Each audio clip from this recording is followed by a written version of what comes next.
What is up, everyone, and welcome to Summoner's War World Arena Championship Series 2019. We are here today with the China Regionals.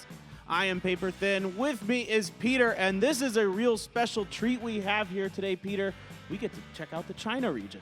Yeah, I mean, China, as I told you before, it's like one of the best regions when it comes to Summoner's War. They have so many fierce competitors. We're in for a real treat for sure.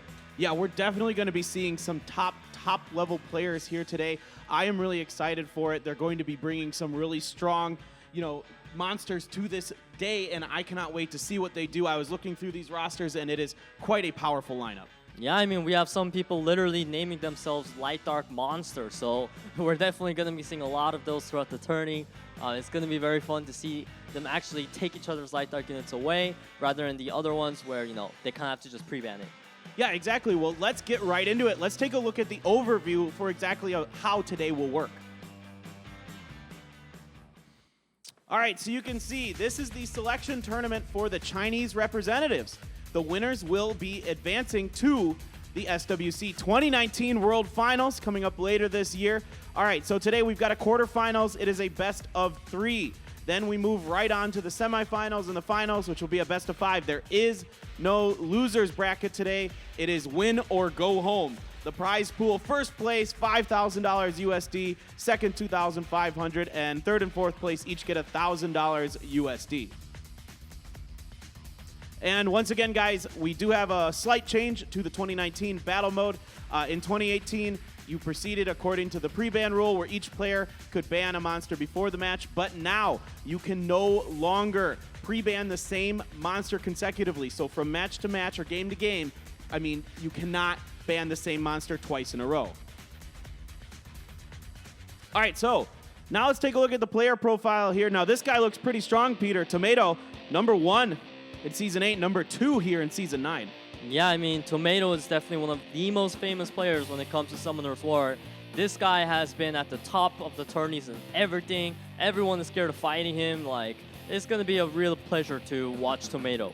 Yeah, can't wait to see this guy in action. He is absolutely your favorite coming into today, I feel like. So can't wait to see what exactly he's going to bring to the table. You can see, he likes to pick stuff like Ganymede, Younghun, Vanessa, Hathor, and Fran, which we've seen a lot of so far here in SWC 2019.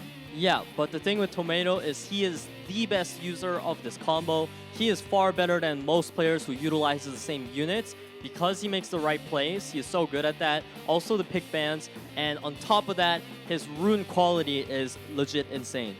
All right, so cannot wait to see what he's got for us here.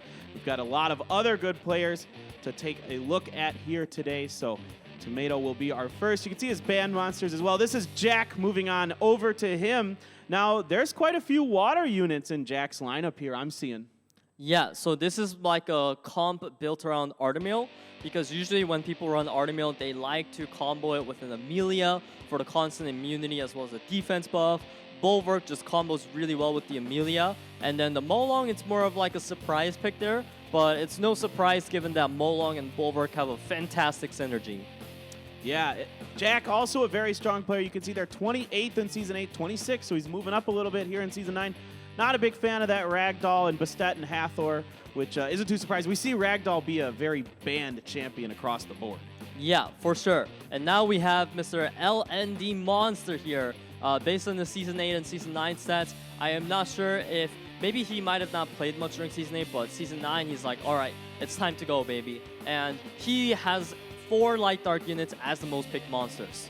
Yeah, this guy has got a real stacked Light Dark lineup here. He's got the Vivichel and the Light Panda, I believe, as well, right? So this guy is like, that's Tian Lang there. Yeah, I mean, he's using, for sure, at least 3 of those in each match, I feel. Hathor is really the only monster that's non-LD that you can still pick and be really good for this guy's lineup. So very excited to see how he's going to match up against these players. Yeah, this guy is a real, I think, wild card in this matchup. Moving over to Lin, who finished 7th in Season 8. Now, dropping a little bit here, but still quite a strong player for us. He looks like he's got the Ragdoll, the Artemil, the Hathor, the Josephine, and the Vanessa as his most favorite picks. Yeah, so something interesting about Lin is that when people go Artemil and Ragdoll together, they have other combos that they should consider. Do you go more of the offensive CC lineup or do you go for a more immunity? Well, he's kind of mixing them together with the Josephine and Hathor there, so it means that he'll probably draft his pick around what the opponent does. Yeah, so if he sees a lot of CC, he'll put in Josephine's, Amelia's. If he doesn't, he'll take the initiative and take that Hathor. Yeah, and just look to set himself up with that. Next is Lest, 89th in Season 8, 60th in Season number 9. And this guy's got quite an interesting most picked. It's kind of all across the board here. Yeah, so Gani, Hathor, Fran, that's like most people's go-to when it comes to most picked monsters.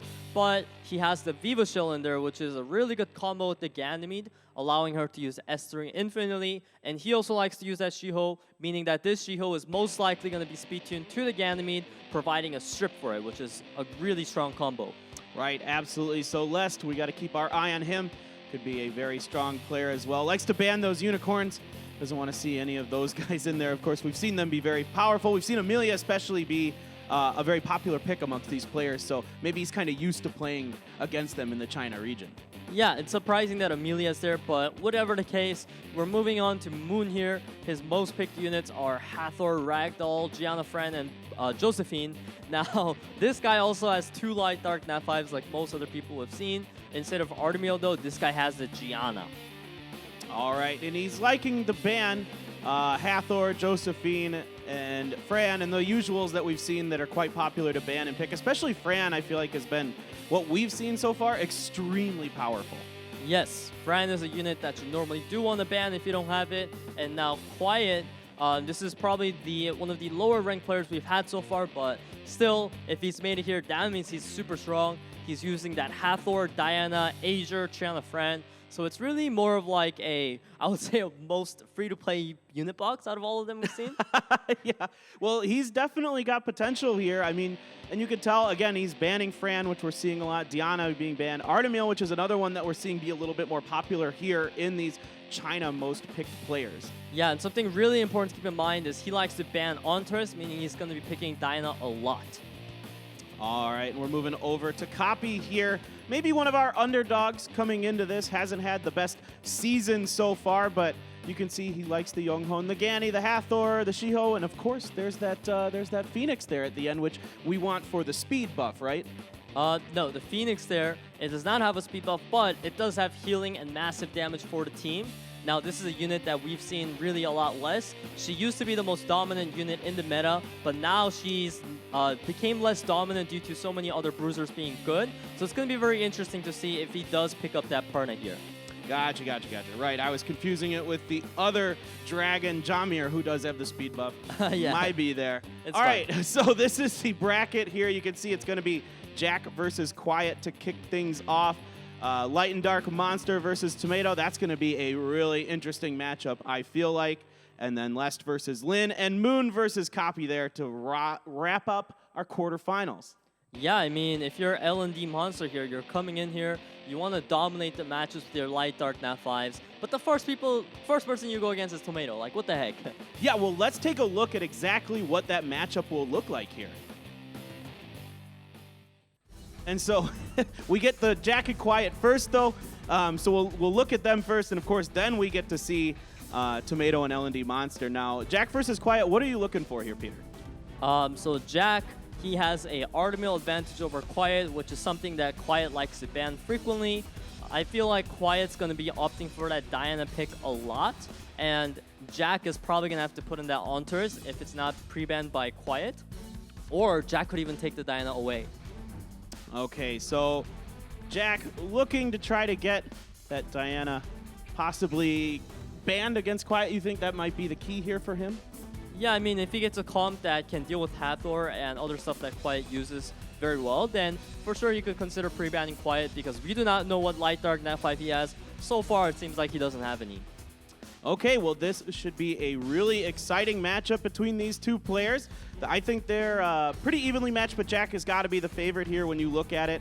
He's ranked 26 right now. Quiet was ranked in the 200s, so it might be a little bit more challenging for him. Yeah, I mean, I root on both of them, but I really like underdogs in tournaments, so I definitely hope that Quiet does not go down, at least not in a 2-0. I'm hoping to see some exciting matches here.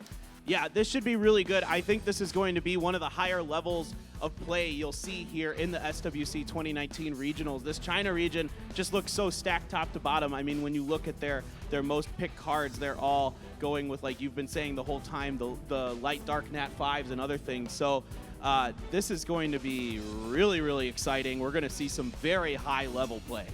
Yeah, I mean, it's going to be, no matter what, like I assume that, was it Quiet that had the less of a Artemiel monster box? He is probably going to pull out a lot of crazy stuff, like maybe cleaving people, because of the fact that he doesn't have those like go-to light dark nat 5s. He's got to find a way to deal with them, right? And a great way to deal with them can be actually to cleave them, especially Arda. Yeah, you're just trying to take them out as fast as possible and give yourself that tempo advantage. But guys, we are ready for our first game of the day here between Quiet and Jack.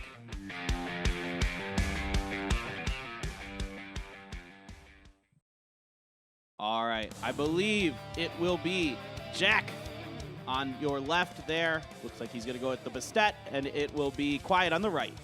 Yes, so you can see in the draft right here, Jack is opting for a very surprising lineup. Not what you would expect from an Artemiel user. He goes for the cleave comp because his Artemiel was banned out. Yeah, it looks like he might be trying something like that. We've got the Verd on the right there along with Diana, Perna, and Vanessa here for Quiet. We'll see how this one plays out. We've got Quiet on the top and Jack on the bottom. Yeah, so I really don't like this Druid pick coming out of Jack. I feel like it's a very questionable pick. It has no synergy for his team comp whatsoever. However, Daphnis lands the crucial armor break on Vanessa and takes her out in one hit. Wow, Vanessa goes down so quick here. Now Quiet trying to find an answer, sending his Diana into human form here, trying to get some damage done. Yeah, so he stripped the defense buff off of the Druid, which is huge. Now the Perna follows it up with the proc, getting as much damage down onto the Druid as possible. Brownie's going to pick up some additional turns there. And basically, this guy really wants to take out that Wind Druid right now. Yeah, of course. Now the passive of the Wind Druid will allow it to come back, so you're trying to proc that passive, and there it goes. So now you've got a weak Wind Druid, but the other character is starting to do some real damage as the armor breaks come down. Yeah, so what happened just now was Quiet transform with Diana there with the glancing effect, opting for a very greedy play there, and gets hard punished for it. Diana goes down because she gets cut by the fire, Brownie putting armor break, and then into Druid snipe. I believe because of that misplay coming out of Quiet, it's gonna be really hard for him to come back now. Yeah, it's looking really desperate here for Quiet. The damage is coming through. Daphnis going in there, Verd taking a little bit more damage. The Brownie coming in here, getting a little bit more done as well. Yeah, so this Daphnis is pretty much the win condition for Jack. He really wants to keep it alive, and he really wants to take out the Vertihowl, which is the thing that can make him lose. Now the Vertihowl goes down. Now Perna does not win 1v3 against Bastet. So yeah, the victory is going to go over to Jack here. And there you go. Jack will take game number 1 in this match with a pretty convincing win, especially when Vanessa goes down that fast. Yeah, I mean, Jack, I did criticize his Wind Druid in the beginning because it did not make sense, but it actually ended up working. Yeah, good for him, but we are ready for game number 2 here. We're just going to get right into it. Jack versus Quiet.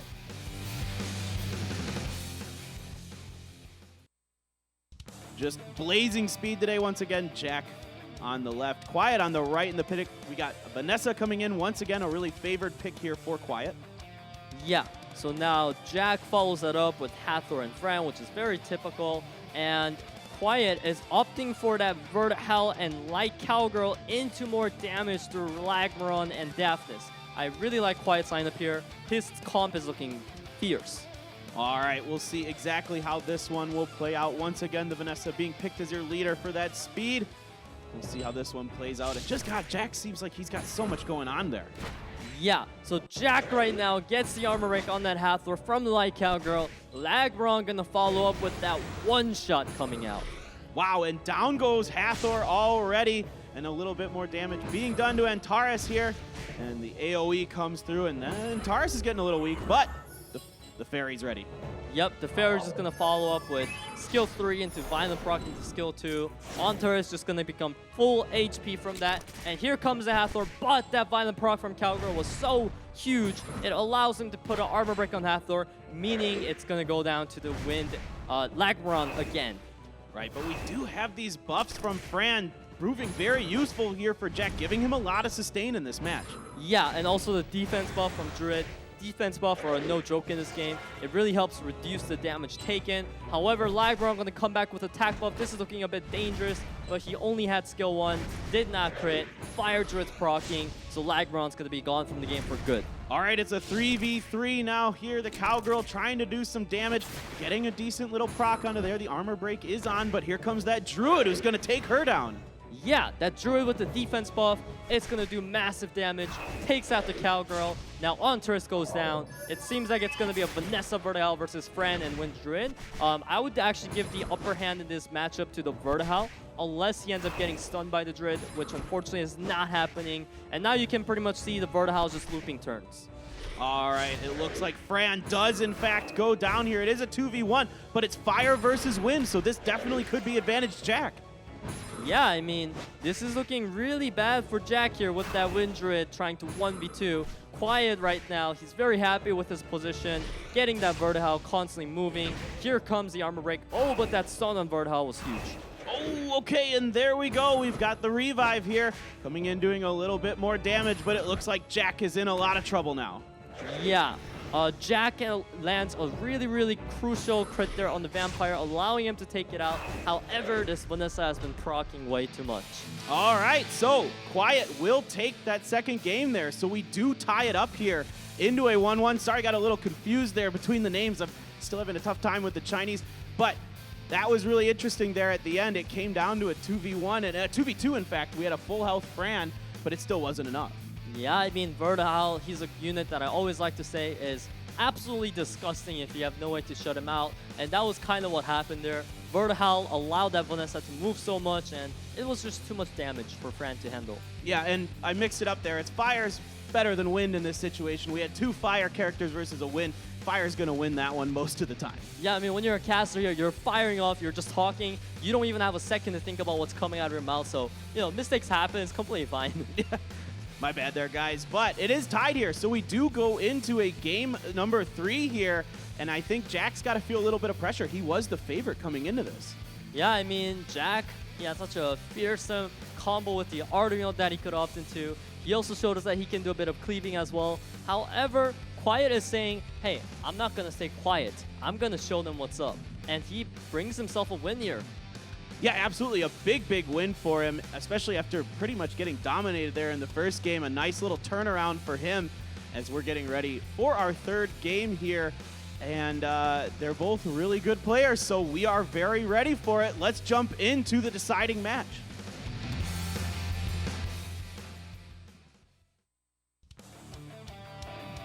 All right, so once again, Jack on the left, Quiet on the right. And this time, Jack, not a fan of allowing that Vanessa through. Yeah, so now Quiet responds back with Ganymede and Fran. I don't believe he's been having Ganymede in his previous comps. So it's going to be really interesting to see that with the Diana and Vertihal coming out. We're most likely going to see an Onturus as a response here to the Diana. I'm anticipating an Onturus ban. And if I was Jack, I would probably ban Diana too. And he made a really good decision with that, kind of. But I guess Quiet kind of knew Diana would get banned. Whatever the case, we're getting in. Amelia gets the first turn, providing defense buff for everything. Tried to armor break Verd, did not land. All right, we're trying to get a little bit of damage done here onto the Verd. Nothing much there, of course, because we've got those buffs available for Jack's team, so not much damage being took. But the Fran this time is on Quiet's side. Yes, so Quiet right now, he's got a lot of sustain with the Triana and Fran there. It's going to be absolutely hard to take down this Vertihal. You can see that 13,000 heal right off the bat. He is desperately trying hard to land some armor break with the Mo Long. Tried 3 times, did not get it. Yeah, so a little unfortunate there, not catching that armor break, but now a bit of damage coming in from the Verd, and the Fairy's Blessing once again going to give you that immunity and that attack buff. Yeah, the looping with the Ganyu Ventilate, it's too disgusting, man. Like, that Fairy is going to be using that all game long. If that Molong got an additional turn there, he could have comboed into skill 3, or maybe he got reset, I'm not sure. Whatever the case, things are not looking good right now because these monsters refuse to die. Yeah, it is both teams really just going back and forth here. A lot of damage being done. The glancing hit there. The Purify removing those debuffs from the Verd, bringing it back up to full health. A couple stuns go down, but they're shaken off. Yeah, I mean, there's so much cleanse on the side of Quiet as well, not just the sustain. Here comes Molong with the Reckless, takes out the Triana. That is exactly what he needed to take down this Vertihal here. All right, the armor break onto Verd as well as he's trying to focus him down. Ganymede, though, is going to knock down their attack power and their health a little bit there. Yeah, so now Ontaris just takes the turn, taking out the Verd. Just because that Triana was down, Quiet's team comp is looking so much more unhealthy than before. This is looking really bad for Quiet. Right, the sustain, trying to keep it going, giving that immunity and that attack increase. The Serenity coming through, but it is resisted there by the Panda. Yeah, I mean, he's trying to grab himself whatever advantage he can because that Fran is so important and key to a comeback here. But that strip and stun out of Molong, Jesus Christ, that is going to be a concede from Quiet. And there he goes, he taps out, so it will be Jack taking this in a 2-for-1. Really nicely done by him, but Quiet really tried to go in there in those last two games, and I felt that last game especially was really close for a long time. It looked like neither team could break through each other's defenses. Yeah, I mean, Quiet had to kill the Vanessa first. He was desperately trying hard to do that, but Jack managed to get enough damage done to the Triana to follow it up with the Reckless Assault, taking it out. Then he just moves to the Vertihal, and at that point, the victory is pretty much guaranteed for him. But now what was really, really unfortunate for Quiet there was Molong stripped and stunned through 2 buffs. That's like 2018 Molong. He doesn't do that anymore. Because of that, Fran was not able to get a turn. If she got a turn, she would have healed to full HP. That was really significant. Right, so that Ganymede-Fran combo where you're ventilating and just keeping yourself going for forever and forever, we're able to get a little old-school Molong in there to prevent that. So what a game there. We're moving on to our next matchup here, guys. I think this one is going to be real exciting, so let's take a look. All right, and this is the one I think in the quarterfinals we're most looking forward to here today, Peter. L&D Monster versus Tomato. Yeah, this is going to be a crazy, crazy matchup.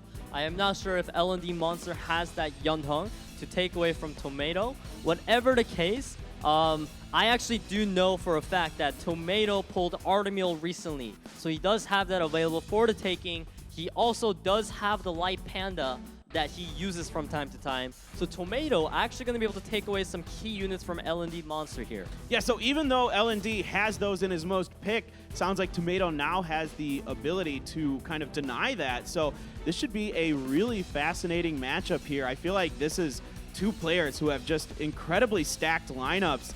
And of course, L&D, I mean, he's got to go light and dark, right? He's got to live up to that name. Yeah, I mean, he named himself that obviously for good reasons. He loves his light and dark units. He's most definitely going to be picking that up. By his bans, you can tell that he is definitely not a fan of getting CC'd down. So we'll see if he decides to pre-ban that away from Tomato or if he decides to pre-ban the Yunhong. All right, well, I cannot wait for this matchup. This is going to be the marquee matchup here of the quarterfinals, I feel like. Man, it's so interesting when you have two players who just have so many monsters available. And in fact, we're ready for the game, guys. It's going to be game number 1 here between Tomato and L&D Monster.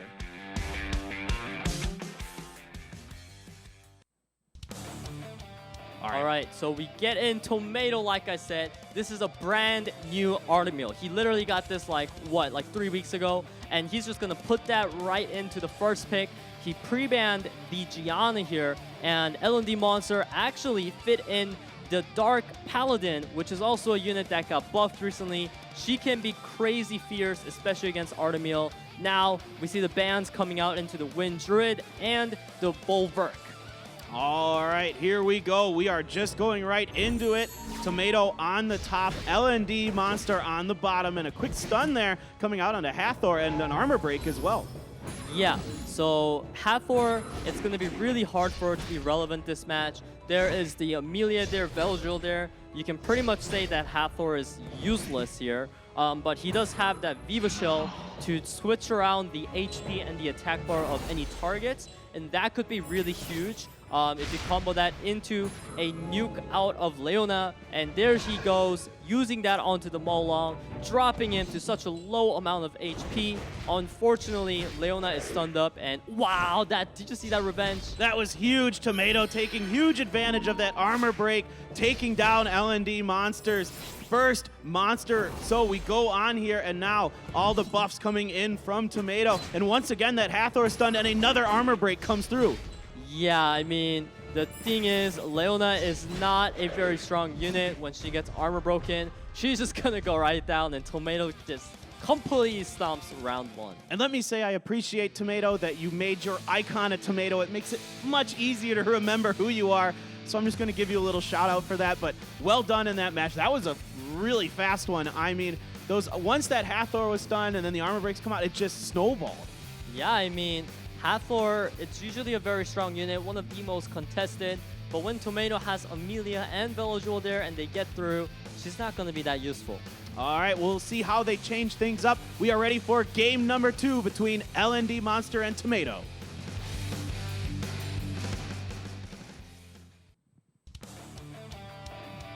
This is like casting an auction. All right, we've got Tomato this time on the right, LND Monster on the left. LND Monster wants that Hathor again, so he's going to pick that up. And then Tomato this time, he responds with the Sierra Yunhong. Because the Artemil was actually banned out by LND Monster, Tomato going for a very offensive lineup here. Fran into the Daphnis. I might be seeing a Ganny last pick, but no. He goes for the Vertical, and LND Monster has picked so many LNDs this time as well, opting for the Dark Druid this time. And keep in mind that the Light Panda actually counters Vertical and Yunhong. All right, let's see how this one plays out. We've got a quick little stun, but Fran's going to give the buff up to the team, and there come those bombs and a big stun coming down here. Yeah, this is looking pretty bad. If that Light Panda goes down, basically Vertical and Yunhong can do free reign and do whatever they want. However, that Vertical should be going down here because the Yunhong was not able to move and provide the heal. Now we're looking at a 3v3 situation. Okay, here comes the big AoE sleep there, landing onto 2 of Tomato's monsters. We're going to get that immunity going here from the Dark Druid. It's going to give it some time here, but it looks like we're starting to focus down that Hathor now. Yes, the Hathor is the lowest HP target, so he decides he's just going to knock it down to as far as he can possibly get it to. However, the Hathor going to sleep the Fran, meaning, oh my gosh, meaning less sustain, and he also sleeps Yunhong. Yeah, a lot of sleeps coming out from Hathor and Viva here. So this is really delaying Tomato. He did get that early monster kill, but there's that heal coming back. So we've got a full health Sierra. Yeah, the Yunhong procced out of stun, making that Sierra full HP. This is looking pretty bad. However, Viva Shell gonna knock that Sierra right back down. Unfortunately though, Hathor's gonna go down. This needs to kill. Oh my god. Fran is going to heal that up to full HP. That is a tilter. A sliver of health left there on Tomato. Sierra could be the deciding factor in this match. Still trying to get it going. The Druid still up and running here. Viva trying to keep things going as well, but it is looking desperate for LND Monster. Yeah, Tomato really showing why he's the top player. His rune quality, man. He had the extra edge over LND Monster in terms of rune quality. That Sierra managed to survive literally with the sliver, and look how hard that snowballed the match. All right, Tomato will take it in a 2-0 here against LND Monster, and that second game just, yeah, like you said, it snowballed. It just like once one monster was down, it was just a domino effect there. Yeah, we saw LND Monster really prioritize that Hathor pick in both matches. And we can see that really backfired on him because Tomato had answers to Hathor in both matches. He's so good at dealing with that unit. Yeah, Hathor we've seen be really strong, and it seemed like for a while there, maybe LND Monster could come back into it. He got a lot of procs with those sleeps and other things, but there just didn't seem to be enough there for him to deal with, again, the sustain of Fran on top of a bunch of other things. Yeah, I mean, Fran Yunhong, 2 best leaders in the game. How do you kill through that, right? Yeah, it's nuts. All right. Well, guess what? We are ready for our next matchup. It's going to be our 3rd matchup of the day between Lest and Lin. Let's jump into it. Well, first we get to look at, what monsters they like to use. So, Lest on your left, Lin on your right. Lest looking like he likes the monkey. He likes Hathor, he likes Fran, he likes Ganny. And we've been seeing that Viva Chell be a popular pick here. Yeah, Viva Shell definitely not a joke of a unit. Although she did get nerfed and now she sleeps herself after using skill 3, it can still be a devastating skill in the right turns. And now Lin here with that combo, the most infamous combo in Summoner's War, Artemiel and Ragdoll. No one likes to fight that combo, so we're most likely going to be seeing Lest pre-ban Artemiel, then Ragdoll, then Artemiel, or vice versa. Whatever the case, Lest needs to find a way to deal with those light dark units. Okay, there. We'll see exactly how they want to do that. And it looks like neither of them really a big fan of Amelia. A few other notable bans down there. Fran and Ganny. Lin's not a fan of going against those. And Diana for Lest there. So pretty typical stuff we're seeing from a lot of these players. Yeah, I mean, most banned units, they're going to be pretty much the same between all players, except for, maybe we'll see some specific units that players like to ban because it counters their comps. Whatever the case, Lest and Lin, other than their light dark Nat 5 differences, I feel like they're going to have a pretty similar playstyle coming into this. Okay, well, this one looks really interesting. I think these are two pretty evenly matched players, both in the top 60 right now in Season 9. So definitely could be either of their game here. And in fact, we are ready for game number 1 between Lest and Lin.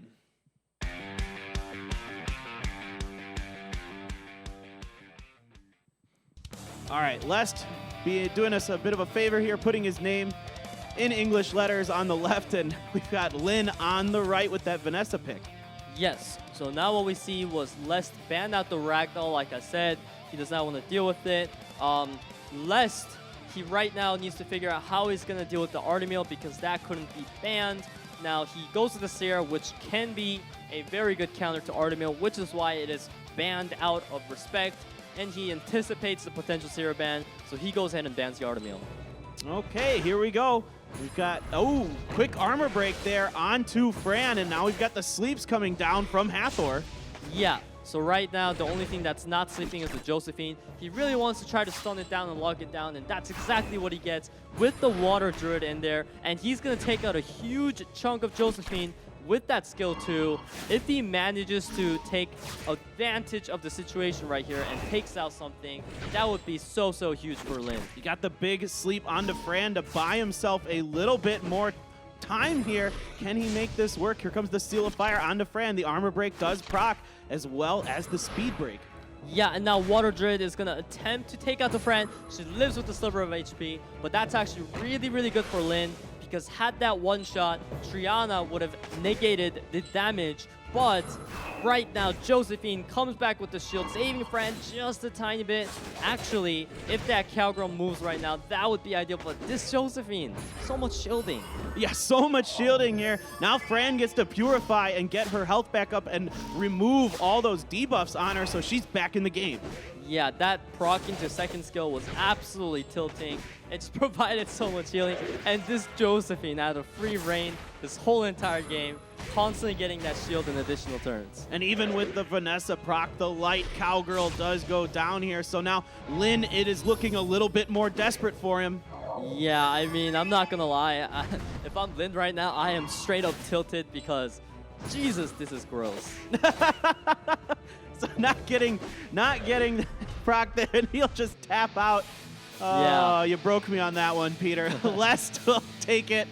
Lin is tilted, and that was again. It looked like Lin had that. It was so close for him.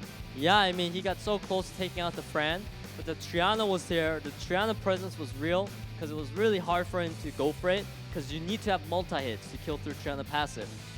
Unfortunately, the only thing that had that on the team was a Cowgirl, which was not able to move in time. Then Fran comes in, all of a sudden, kills the full HP. Yeah, it's just crazy. You cannot leave Fran alone. She's got to go. We'll find out exactly how this will play out in game number 2, which starts now.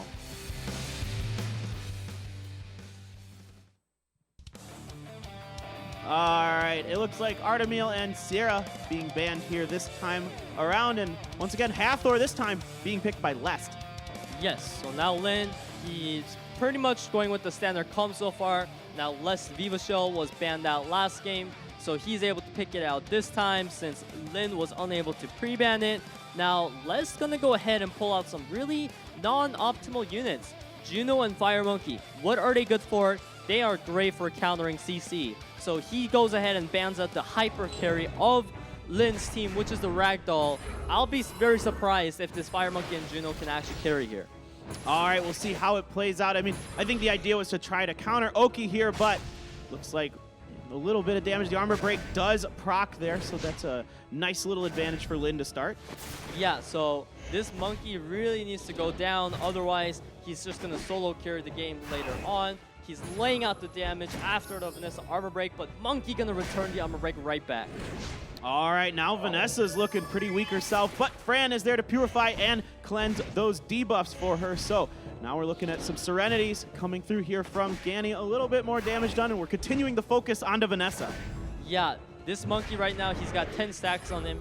He was so hyper stacked, dealing out massive damage. Unfortunately though, he is just gonna go down to the first kills coming out of that team after the armor break. Now that is the exact reason why Fire Monkey used to be great, but he is not anymore, because it's so easy to just simply turn on him and take him out with damage. Yeah, and we saw that come through here. Now Lin trying to press the advantage. That Vanessa still up and running, getting the armor break there. And it is looking really difficult here for Lest. Once again, you can purify with that Fran and just keep this Vanessa rolling. Yeah, so Hathor's gonna go down here. This is gonna be a 4v2. Juno, she is a unit that's good against CC, but she's definitely a unit that cannot solo CC comps usually, unless she gets a lot of Despair proc, so we'll see if that comes out of Juno here. Vanessa still hanging on. Fran's just gonna keep healing it. Look at that. How gross is that? It's just so gross, and then that will just force Les to tap out. Fran, once again, proving to be such a crucial unit here, able to keep that Vanessa rolling. I mean, and on top of all of that, Vanessa has that passive as well, so it's just disgusting when those two are together. Yeah, I mean, in the first match, as we saw, Lin got tilted by Fran's survivability thanks to the Josephine shielding and everything. Now this time, Les is the one that got tilted by Fran, just constantly healing. So we'll see how in the third match they decide to play around the Fran. I don't think we'll be seeing any Fran pre-bans, but I do believe it could end up being highly contested here. And maybe a priority pick early on between these two players. We'll see. And it looks like they're doing a pretty good job of banning each other's, real favorites out. We saw the Ragdoll get banned after the pick phase there, and he was pre-banned in the first game. So they're really trying to keep each other's, strength at bay. Yeah, no one really likes to deal with the Artemil Ragdoll, so I definitely agree with their choices on that. And now we're about to head into Game 3. Are you excited? Let's get into it. Game number 3 starts now. Yeah. All right. Lest and Lin, the deciding game here. This has been a really exciting one. Looks like we're going to ban the Ragdoll, and I believe that's Viva Chell down there as well. Yes, so this time, Artemil is up for grabs again. We're seeing that light cowgirl a lot in the Chinese region. I don't think I've seen that in other regions much. No, this is the only time we've seen it in SWC 2019, that you and I have seen, Peter. So this is pretty interesting that it's a really favored pick here. We're going to ban out the Fran this time and the Vanessa from Lin. Yeah, we can clearly see Fran this time, not a liked unit for both players, just straight up gets banned. No one wants to deal with it. Now what's unfortunate here is Josephine tried to strip the Veligil, and oh my gosh, the resistance is real. He's failed at both the strips. Daphnis landed the strip, but he did not land armor break. So Veligil ends up surviving, as well as the no crit coming out. This is looking disastrous. Yeah, Lest looks like he is in a lot of trouble here. Now only 2 of the sleeps do proc, and we are trying to focus onto the Triana now, but those shields are going to hold all this damage at bay for now. Yeah, the Triana proved really, really strong with the Josephine combo for last time, providing such a strong amount of sustain.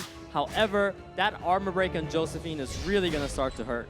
Yeah, and you can see it right there. More and more damage piling on there. Trying to focus onto the Cowgirl now, as well as we're going to provoke her, but she gets stunned as well. So a lot of the damage being limited here for Lin. Yes, the Triana cleanses the armor break away, so that Josephine once again is going to look pretty healthy. Now this Cowgirl is taking a whole lot of damage right here. this is just a lot of damage back and forth right now. Yeah, it seems like this one is pretty even so far right now. And there's the Artemil coming in, getting the stun onto the Triana. The bombs are down here, and those will be set off, and almost going down is Veligul.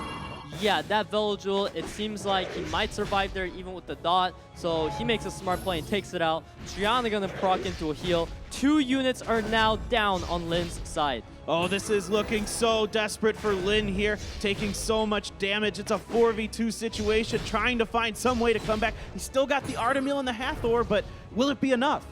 I feel like Les has such a good lineup around this Artemil right now. He has 2 units that are more than capable of taking the Artemil out. So I believe it's going to be extremely difficult for Artemil to try to solo anything here. And he knows it too, so he's going to concede that match over to Lest. All right, there we go. It will be Lest with a 2v1 victory here. In our 3rd match of the day, we are just annihilating these quarterfinals. They have been some really fun and exciting matches. We're seeing some monsters that we're not used to seeing in the other regions. Potentially, it seems like the China meta is a little bit different here, Peter. Yeah, I mean, I've seen that last week in the Japanese matches as well. Each region really showing which units they like to go for, and it's such a pleasure to watch. Yeah, it's really, really fun to see how this all stacks up against each other, but we are already ready for our 4th match of the day. It will be Moon versus Copy to wrap things up. Let's take a look at the matchup between these two first. All right, Moon, liking Hathor, Ragdoll, Gianna, Fran, and Josephine. A lot of common picks in there. And Copy, though, has that Yunhong, Ganymede, Hathor, Shiho, and Perna over there on the far right.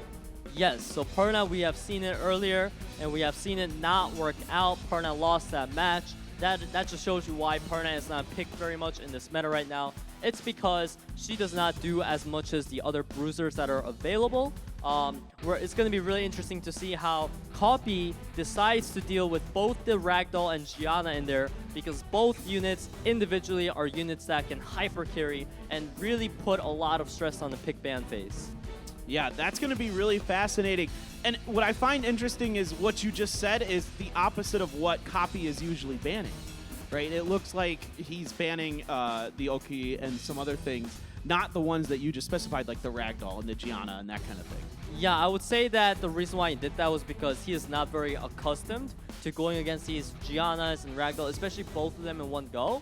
But I feel like most players, when they come across it, they're going to ban at least one of them, because it's really hard to deal with both of them. If not, they're going to have a really solid game plan coming in here, and they need to already know how they're going to shut down Ragdoll and Gianna. Yeah, all right, well, I am really excited to see if Copy can, in fact, do that, or if it's going to be Moon here. Moon here, your big-time favorite right now, ranked number 52 in Season 9 in the China region, whereas Copy is quite low, 757 versus last season it was 244, so this is looking like a very difficult situation for Copy to be in. Yeah, I mean, Copy definitely underdog coming into the match here. Now, I hope the underdog can put up a good fight and not, end up in a 2-0, of course. All right, let's get right into it. Game number 1 between Moon and Copy. I mean, you always want to see that underdog win, Like, this is kind of something you just kind of hope for. Pre-bans were Yunhong and Gianna there. Yes. So Copy actually saying that, hey, I am going to just deal with your Ragdoll pick in there. I'm going to pick some bruisers to take it out, or I am simply just going to ban it out. And Copy, being the first one to pull out that Ophelia, as we've seen so far, Ophelia is definitely a very interesting unit, and it's very annoying as well. So Moon just going to go ahead and ban it out because he doesn't want to have anything to do with that nonsense. All right, we've got Perna and some others coming up here from Copy. He is once again going with that light cowgirl, a very popular pick here. The provoke does come down to her onto Josephine, so Josephine's able to soak up a little bit of that early damage. Yes, so he's spreading armor break right now. He really wants to kill stuff, but Vanessa is there to prevent that from happening. Diana procs into some pew-pew. Perna tried to stun Diana there, which I believe was a very smart choice, but did not get it. Now the cowgirl is already down. Yeah, quickly focusing down that cowgirl to help with another stun there from Josephine. So Josephine proccing well. Only one monster is asleep here from that Hathor. Yeah, this is looking disastrous for Copy right now. Moon basically just going to be able to get free damage off with the Diana. Ragdoll going to be such a big threat here in this comp. How is Copy going to come back from this? All right, he is able to resist there, so Baird still up and running. We're looking to see if we can try and get that Diana down. She's quite weak here, and in fact, she does go down, but there is that Vanessa passive available to bring her back. Yeah, so right now, he had the choice. Does he go for the damage or go for the shield to protect Diana? He went for the damage. He's basically saying, all right, my Diana's kind of dead already. I'm accepting that. I just really want to take out your units as much as possible. This Vertihal, though, very, very tanky, not taking too much damage right now and getting a lot of heals from Perna. Yeah, he's been resisting like crazy. You can see it. He does it once again, but we do get the critical from Josephine, who takes him down, and now it's looking desperate for Copy. Yeah, that violent proc from Josephine completely turned things around. And now all that's left for Moon to do is take out this Perna one more time, and the victory will be his. Yeah, we're just going to focus this Perna down. The provoke comes through. The sleep is resisted there, and it will be another stun landing on the Perna. Yeah, this is pretty much game over right here, and Copy knows it too. He's just going to go ahead and concede that one. Man, that was a bit painful to watch. Yeah, that was... once that Cowgirl goes down, it's just like, well, where's your damage going to come from? You can focus that Diana down as much as you can, but then the Vanessa passive is there, and all of a sudden you're down two monsters to 4, and well, what are you gonna do? Yeah, that was one of those rare matches where even with the Vertihal on your side, it's really hard to come back from that moment. Yeah, it was just really difficult. We are ready for game number 2 here. We're gonna jump right into it. Let's go.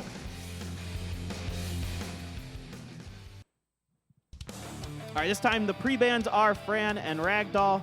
Of course, that Ragdoll doing a lot of damage, but didn't really seem to be the story of that last game for Moon. Yeah, well, Ragdoll just being there with the passive, he's already doing a lot. Whatever the case, Copy opts for the Ophelia again. He's going to be able to pick up that Yunhong this time because it was not pre-banned. Moon going for the Gianna as well as the Entourist. Entourist going to get banned out so that Diana can perform. And Ophelia once again gets shut out. All right, so don't want to see that Fire Paladin going up against him, does Moon. He's banned it both times here now, and we're going to get these bombs and some huge stuns coming down. Yeah, that triple stun, really, really good for Moon right here. He's just going to go ahead and reset the Yunhong so that he can actually do damage without it getting killed up right away. And I definitely agree with that choice because with Amelia in the field, Hathor is pretty much going to be a non-factor. All right, here we go. We've got the shield coming from the Diana, but the early advantage is Moon. You can see those bombs starting to stack up from Gianna, and this is looking a little bit difficult once again for Copy.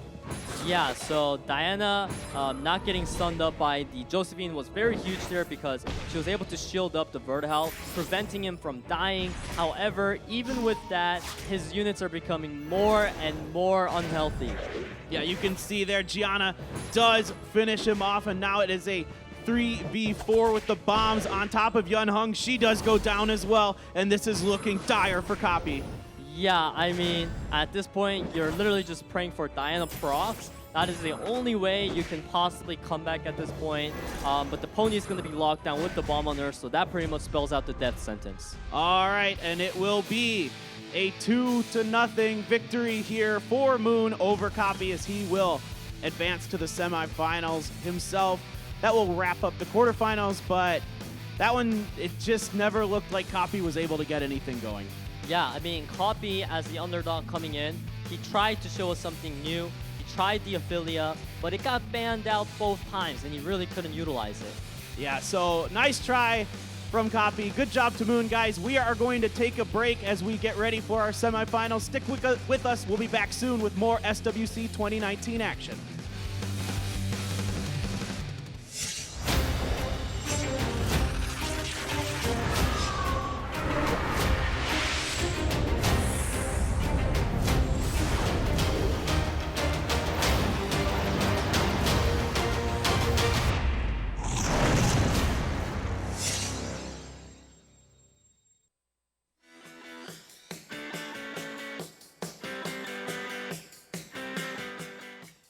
And welcome back to Summoner's War World Arena Championship 2019. We are back with the China Regionals. We've already gone through our quarterfinals. We're going to be moving on to our semifinals next.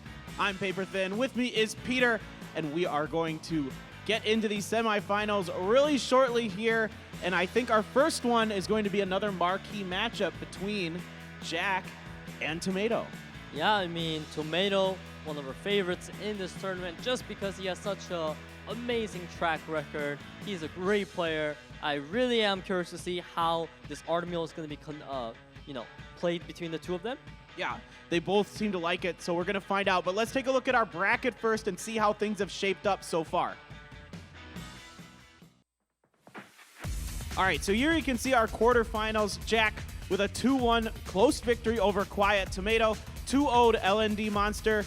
Despite LND being another strong contender here, Lin fell to Lest 2-1, and Moon defeated Copy 2-0 pretty handily there. So we get to see Jack versus Tomato, then Lest versus Moon. Again, there is no losers bracket, so it is winner take all here, and they will both move on to the finals, and we will crown our champion of our China Regional. And let's take a look at our first matchup here and see how Jack and Tomato will fare. So Jack, again, we talked about this earlier, seems to favor some of the water monsters and that Artemil, plus the Antares, but Tomato has that really strong Yonghong, Daphnis, Hathor, Fran situation. Yeah, so Jack, this guy, we've seen that when he gets the Artemil taken away, he does draft something new to deal with that. So I'm not really concerned about him not having that Artemil available. Now Tomato, this guy, as we have talked about before and seen, he now can take away the Artemil from Jack as well. So I feel like Jack has a bit of a Lythark disadvantage here, so to say. So if he manages to beat Tomato, I feel like that's going to be a really, really big thing to pull off. Yeah, absolutely. I mean, Tomato is our favorite, so can Jack do it? It's going to be a really exciting matchup. I think Tomato versus LND Monster was a big matchup, and now we've got the second big matchup here as we go into this. We're getting ready for this game to start very soon. Really excited to see what both players are going to bring. They both do not like Ragdoll. They both banned that one out, so I don't expect to see a lot of it played, but maybe. To my knowledge, Tomato does not have a Ragdoll. The other guy, I am not sure, but based on the fact that he bans it and he did not pick it so far, I think it's more than safe to say that Ragdoll will not be a pick here. But now the game is ready, so now let's head right over to match number 1.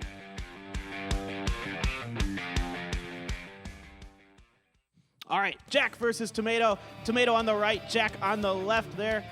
And you can see already going right for that Artemil. It was not banned out here, so it is going to be available for Jack to pick. Yeah, so right now, Jack got that Artemil first pick in, as you said, with the Gani Hathor in there. Now he's still opting for the Odin into his lineup, which is going to be very interesting. Tomato pulls out the Okeanos into quadruple win. He bans out the Triana, meaning there is no more cleanse on the side of Jack. Tomato also loses his biggest source of immunity. This is actually going to be very interesting because they could go either way. All right, we've got the Bulwark there. And oh my gosh, the Hathor just gets blown up. It is gone.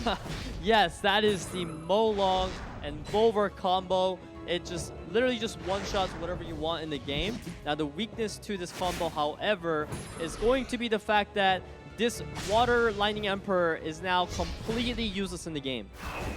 All right, so we'll see how that one plays out here for Tomato. There is the revive coming through there onto our Lightning Emperor.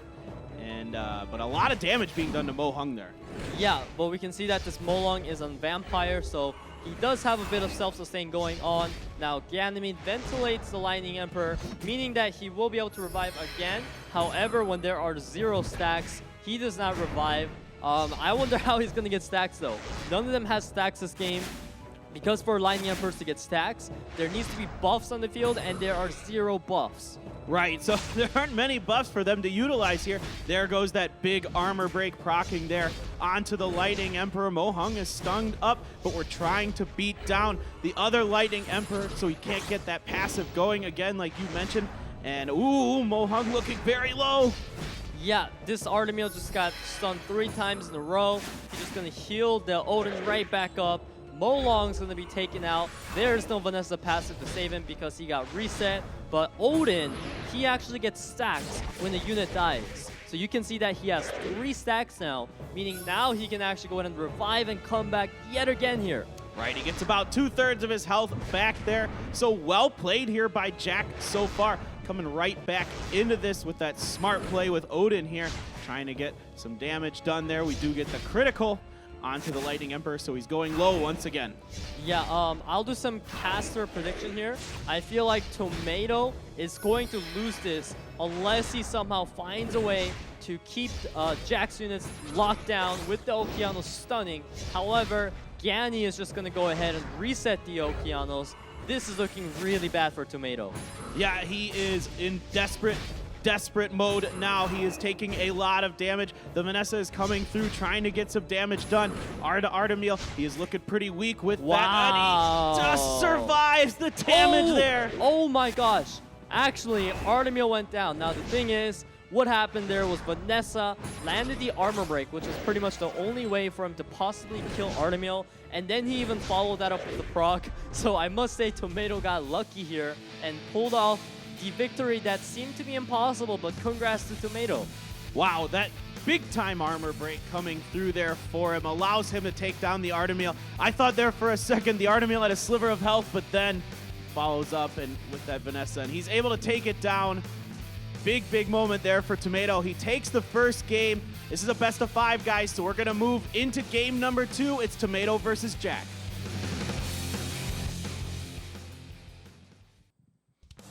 All right, this time our pre-bans will be Younghun and Amelia here, and a quick first pick Hathor from Tomato.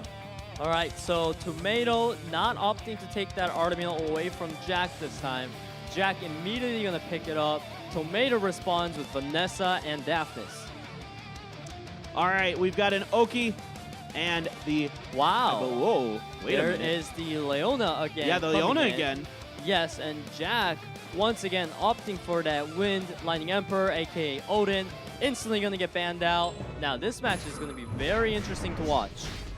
Yeah, I'm really curious to see what's going to happen in this one here. Trying to get that Fran beaten down before she could do anything. A big critical with that armor break there, and she does go down. Yeah, she survived with 1 HP there. However, the Leona was able to follow up, and I feel like already Tomato won this, and here's the reason why. Leona got such a crazy buff. That shield you see on her right now, it's such a thick shield. I don't see a way for Jack to break it. This Leona is actually going to 1v4. Now, of course, we can use the Wind Druid's ability to bring back the Fran. She is on very low health here, but she is able to get some healing done onto herself. She's going to use that Fairy Blessing, bring up the immunity and the attack for her team. Yeah, so right now, it looks good for Jack, right? He has so much sustain. He's got that Ventilate onto the Wind Druid, meaning Fran's going to revive again. Things are looking bad for Tomato so far here. Now, all of his units are pretty much going to go down 1 by 1. I need to see whether this Leona can solo 1v4 or not. That is the question. All right, we're going to look and see what happens. The Okeanos does end up going down here for Tomato, so it is a 4v3 situation for Jack this time. Going to get that Seal Magic down and decrease that attack bar, give him some more time to do some more damage, and a lot is being poured into Vanessa here. Yeah, so Tomato realizing that he needs to take out the Wind Druid first because that Ganymede constantly ventilating him is really toxic. Now, here it comes. We're just going to be casting this 1v4 coming out of Leona. Can she do it or can she not? What do you think? I mean, I don't think so. I feel like, you know, there's not many that can 1v4 without some serious luck here. I mean, maybe with some Diana Pew Pew, but we don't know. And those shields, I mean, they're great. Look at how much damage she is resisting here, but she's just stunned up and locked up for days. Yeah, so this is usually what happens in Leona 1v4s. She gets CC'd down and doesn't move, but the second she is not CC'd up and the attack power starts getting higher, HP starts getting lower, she starts two-shotting units, and that's what makes her so insane. However, this Wind Druid is strong enough to take out the Leona shield, meaning that Jack actually has a decent shot at winning this, but like I said, Tomato does too still. This is crazy. This Leona is just tanking all of this for days and days. The shield is still standing here, and he is trying to do everything he can. Here comes the Ganymede seal, and it looks like the attack bar does get decreased, so a little bit more time being bought, but the shield procs once again. Yeah, this Leona, can you see how frustrating it is to take her down? She just refuses to die. This is just crazy. You don't see much like this in the SWC. And I mean, with the sustain of Fran, it's just crazy here. It just seems like Tomato is just delaying the inevitable, but you never know. There's that big stun once again, so he's able to continue to lock her down. Yeah, it's pretty unfortunate for Tomato here because he actually would have won this 1v4 if the Druid was not strong enough to break through the shield. You can see that it took like, what, 30 turns to get here, but did you see that Leona damage? That is the result of attack power going up. Big time damage there. A stun came through as well. Fran able to mitigate that for now, but just continuing to try to beat away at this. Another big stun coming down, trying to get through this shield, but it is just so tough. Yeah, that constant attack break coming out of Fran as well, really hindering Leona's ability to one-shot anything on Jack's side right now. Tomato not looking the best here. The Wind Druid, it's pretty much about to get another big nuke off. Well, and you can keep ventilating that Wind Druid to keep the pressure onto this Leona as well. You don't need to really utilize it onto the Fran as much, and now you can see Tomato's actually changing up targets onto that Fran, maybe thinking if he can get her down, there's still a chance, but that he's so low, and he does end up tapping out here. What a game. Yeah. What a game. Leona's a very scary unit in the game right now. She is a unit that can 1v4 team comps. It does happen, so you must put in some type of Sierra, some type of armor breaker to deal with their shield, because that is her main weakness. And now I did not see that on Jack's side of the field, so I thought Leona might be able to 1v4. However, as I said, Wind Druid strong enough to take the shield out. Yeah, so he was able to get it done. It took a while, but we are ready for game number 3 between these two players. It's all tied up 1-1.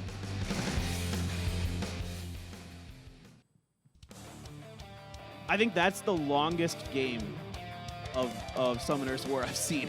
Peter. Yeah. That was a long one. I'll tell you what, in this game, it's possible that if you draw out a game long enough, the game will result in a draw, meaning neither of the players win because the game took so long. And we were definitely getting close to that there. All right, no Leona this time because she was banned out, I think possibly wisely here by Jack.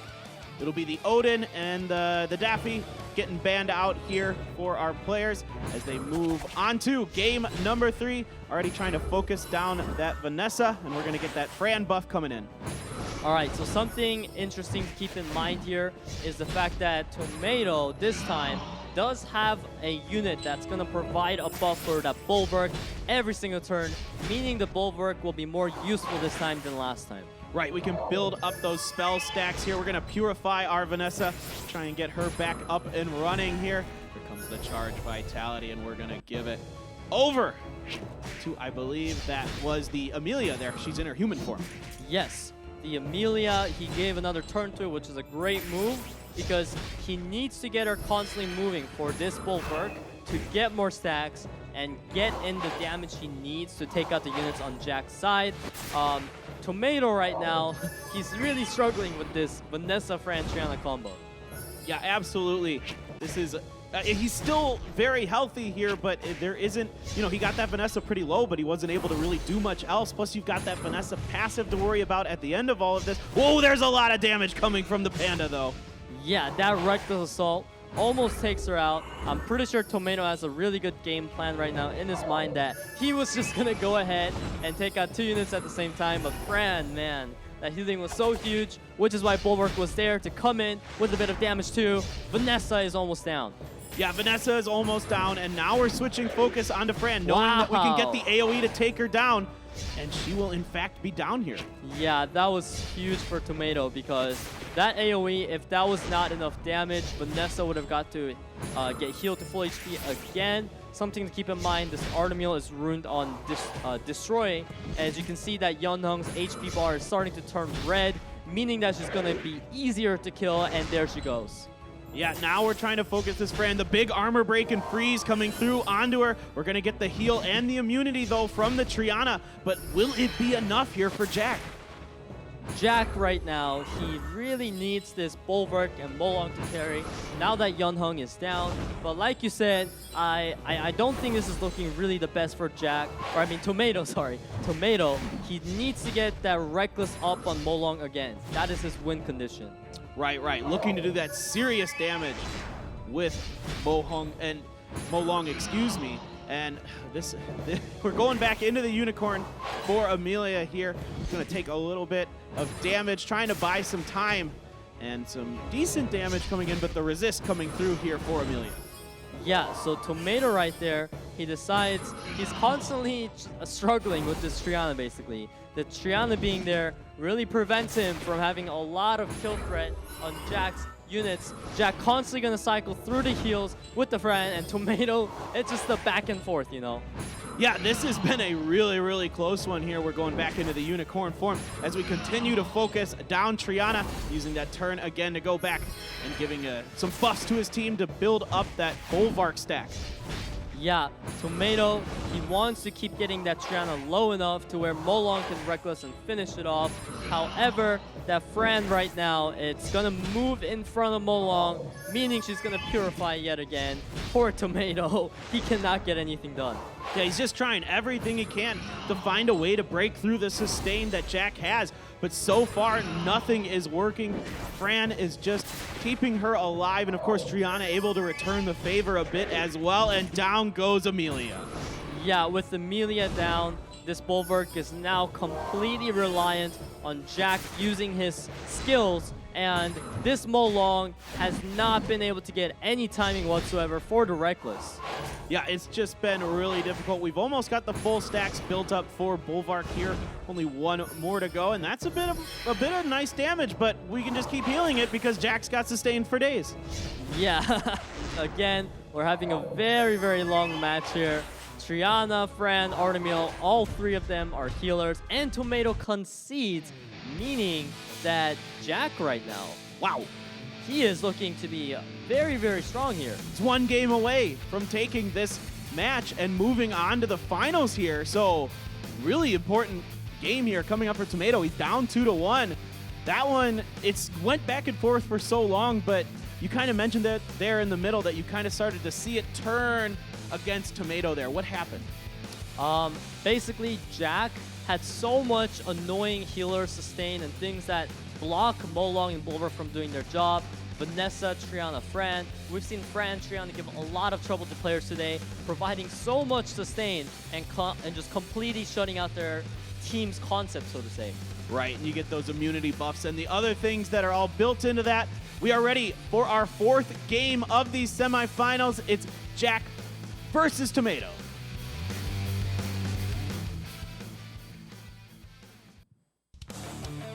Your pre-bans this time, Yunhong and Amelia, and a quick pick of Hathor here for Tomato.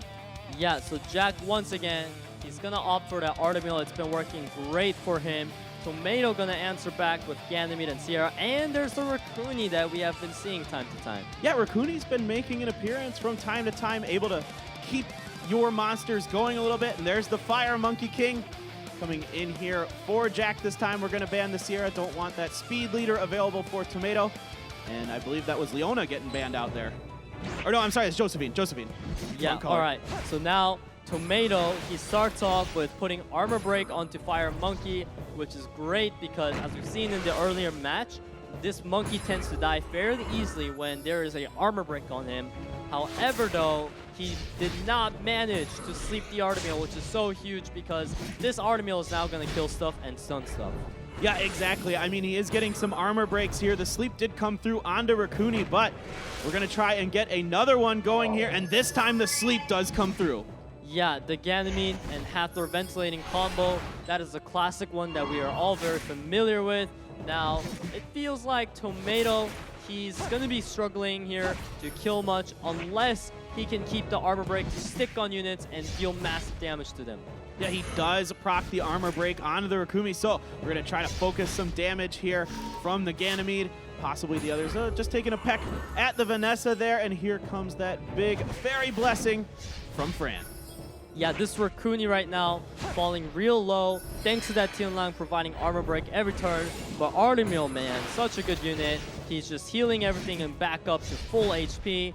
Not only that, you can see that Artemil laying out the constant revenges, destroying the HP. It almost feels like an unfair advantage here. Yeah, this is looking a little bit desperate here. We can just keep healing up that rabbit as time goes on, and now the Tianlong is getting focused down, but the Purify is available once again. Fran proving to be very, very valuable. Wow. Ooh, that's some serious damage on a Fran. Yeah, that Monkey King, no joke with that second skill. Completely obliterates Fran. However, Tomato right now is going to be able to get the attack break on the Monkey. If he procs, that would be so gross. Wow. Oh no, he gets it. This is huge here for Tomato. The Fran is stunned up now, though. We're trying to get the units going again here for Jack. We got the sweet dream coming through, but no sleep procs this time on the Vanessa. Yeah, that Fran proc was so disgusting, allowing her to stay in the game. However, it seems like she's probably going to still go down here. She's looking very unhealthy. She does put up the Fairy Blessing. Now, she does not proc, meaning the armor break is going to stay. Let's see how much the Monkey hits for it. Okay, we're still trying to focus down the Fran. Here comes the Monkey, and he does take her down. Yeah, without Fran in there, Tomato is not having any sustain whatsoever. Now, I have always criticized Rakuni picks throughout these tourneys, but man, Jack is making the Rakuni work because he completely committed to this anti-CC type of lineup with that Fire Monkey in there as well. Tomato's really struggling to get much stuff done right now. Oh, almost taking down, but now the Ganymede does go down with that Rakuni, keeping his team so quick here and doing so much damage through it. Now he's still got Tianlong and Hathor to go through. Can Tomato do this? Tomato, he is definitely going to have a really hard time taking out the Monkey, and the Monkey takes him out, meaning Tomato concedes, and he's going to go down 3-1. Wow, what an upset here. Jack does end up defeating our top-seeded player going into this. Tomato goes down in a 3-1 victory here for Jack. What an impressive series for him, and he won 3 in a row after losing the first game. Yeah, I mean, he really showed that his draft-making skills are so good. He was able to put up a draft that Tomato kept struggling with, and man, he even managed to make Rakuni and Fire Monkey work, and those two units are units with very low win rates. Absolutely. Well done by Jack. Guys, we are ready to take a look at our next match, so let's see how this one will shape up. All right, I got to shuffle some papers around here. It is Moon versus Lest coming up next. Now, Moon does have that ragdoll available, that big boy, and we'll see if he is ever able to quite get it through. We've only seen it once today, and it did win the one time it did come through, with Hathor, Gianna, Fran, and Josephine rounding out his favorite picks. Yeah, so Moon, I believe he had no Viva Shell. Les does have it though, so it seems like they're not really sharing the similar light-dark pool, so to say. They'll be having their own pool to choose from. Now, Les is at a bit of a disadvantage. Moon can just simply pre-ban Viva Shell. However, Les will have to deal with one of either Ragdoll or Gianna here. Yeah, and because it looks like Lest seems to favor that like immunity comp that you talk about a lot, that becomes really difficult to deal with if you don't have a ton of strippers, right? And it looks like Moon, what he usually favors other than Josephine, doesn't really have too much available in that department. Yeah, I mean, it seems like both players, like, they're not really going with stuff like Velojewel, Bastet, and Amelia, so none of them are really going too immunity heavy, but Les does have a bit of a slight advantage in the immunity department thanks to the Viva Shell there. We'll be seeing how that affects Hathor coming into these matchups if they do decide to pick it. Whatever the case, I am very excited to see how they basically fare up against each other. Yeah, I think these are two very evenly matched players. Ranked 52nd is Moon right now, and Lest 60th going into today. So this should be a really close, exciting matchup. I don't know if it's going to drag out quite as much as our last match did between Jack and Tomato. Those were some really long games there because of the tremendous sustain involved, especially with that Leona game. I don't think we're going to see that here. I don't know if either player then has Leona available. I kind of suspect not. But guys, we are ready for the first game here between Moon and Lest. Let's move into it.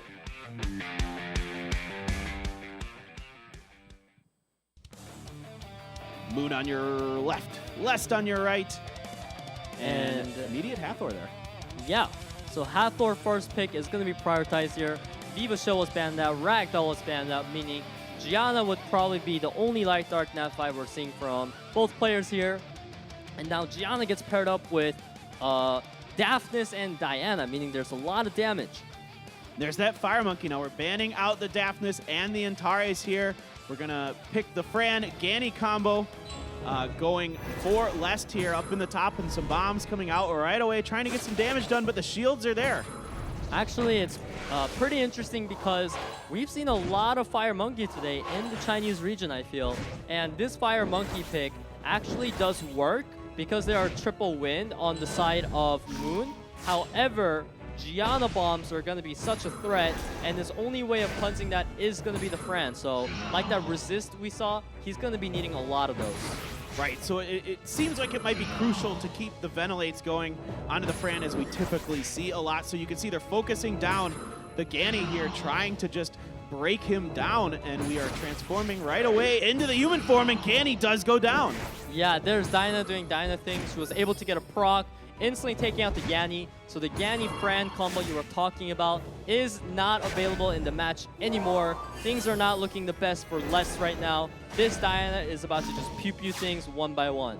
All right, the pew-pew can be coming through. Here we go. We're going to move into the human form where we do like to do the pew-pew, and the crits are coming through. Fran barely surviving, but I think this will finish her off. Yes, it does. Yeah, this monkey has no way whatsoever of cleansing the bomb anymore. I would say this is already GG. Moon, well played, and Lest, let's figure out what we're going to do in the next match. Yeah, absolutely. Lest might just buy a little time here to kind of think his way through what he wants to do for the next match. He might feel like he has a little bit. No, he does not. It is going to be Moon taking game number one. A quick one there over Lest, and once that Ganymede goes down, it gets real challenging. Yeah, so we saw a prime reason there why Fire Monkey is not a very dominant unit in the meta anymore, and that is because there are too many counters to him. As you saw there, even with the triple wind there, which is supposed to be weak against Fire Monkey, just that Gianna being there alone with the bomb was enough to make the Fire Monkey not too much of a threat. Yeah, she's really strong right now, and we are in fact ready for game number two, so we're gonna go. It is going to be Moon versus Lest. You know, what's kind of weird is actually in the last match, I would have liked to see a Raccoony pick. Although I hate that pick so much. With the Fire Monkey, I think it's actually a really strong duo like we've seen earlier. How much did it hurt you to have to say that, Peter? Well, I mean, I'm just a fairly honest person, so whatever is true, I'll say it.